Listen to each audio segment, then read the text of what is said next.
Hello, this is Matt Rogers from Salisbury Elementary School. Today we're looking at Math Expressions Unit 1, Lesson 2.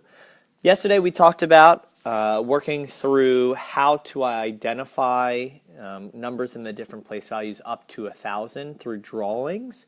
So we worked through dot arrays and we also did without the dot array.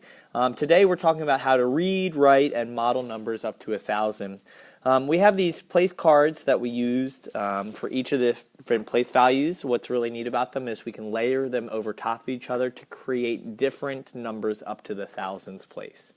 But we started today's class between looking at those, but also looking at these numbers and trying to identify how we would go about reading these different numbers.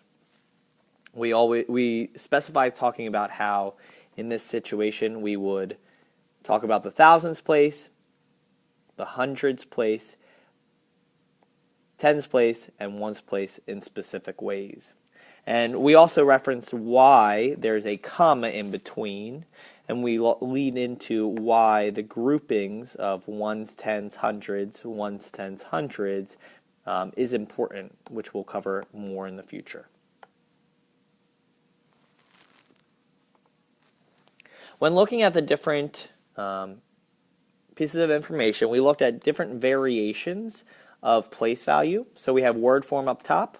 We have a number form with a decimal. We looked at fractional form, and then financially at money, which is usually our easiest connection for students to understand how we utilize this. But we looked at how the thousands looks all the way down, hundreds, tens, ones. And as you travel from right to left, it is an increase of 10%.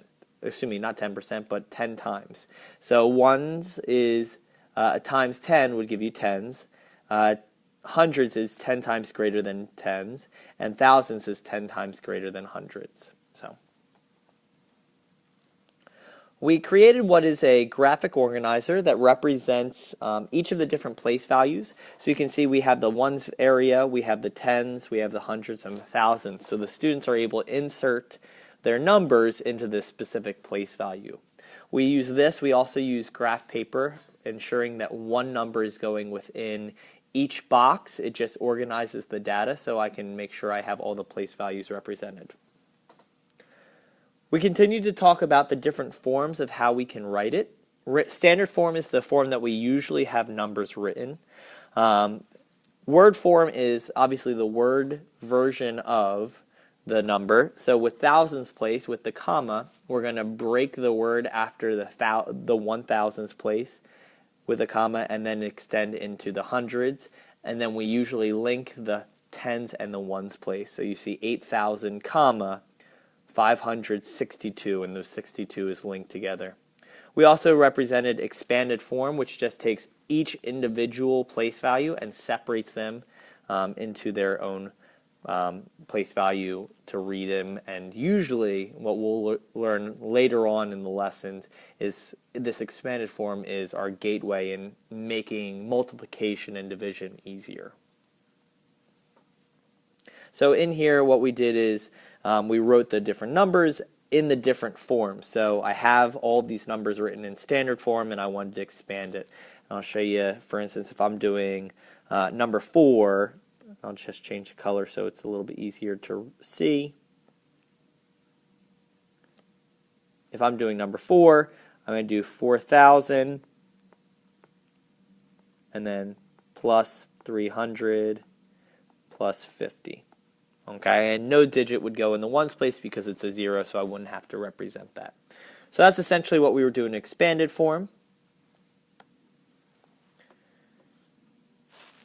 Continuing on, we looked at taking numbers from expanded form and putting them into standard form. So if I were looking at, we'll stick with 10, that location, I'd write 1 in the thousands place, comma, 0 in the hundreds place because nothing's represented, 7 in the tens place, and 9 in the ones place.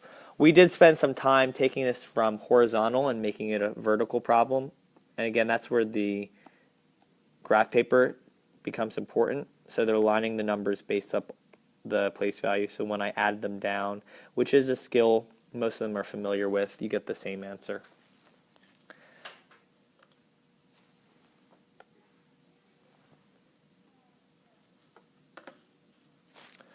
Continuing on, we also worked in word form, and in this case they separated it based off expanded form. It's just easier to identify each of the words that I have to write. So 441 is easier to write in expanded form, and they also show word form writing it into standard form. So in this situation, you would identify what place value is each of the underlined digits. So in number 1, that 5 represents the tens place, so it would be 50. The 4 in number 20 is in the thousands place, so that would be 4,000. And the 5 in 21 is in the hundreds place, so that would be 500. And then we talked about how we would go about it. So that is Unit 1, Lesson 2 in Math Expressions. If you have any questions, please let me know.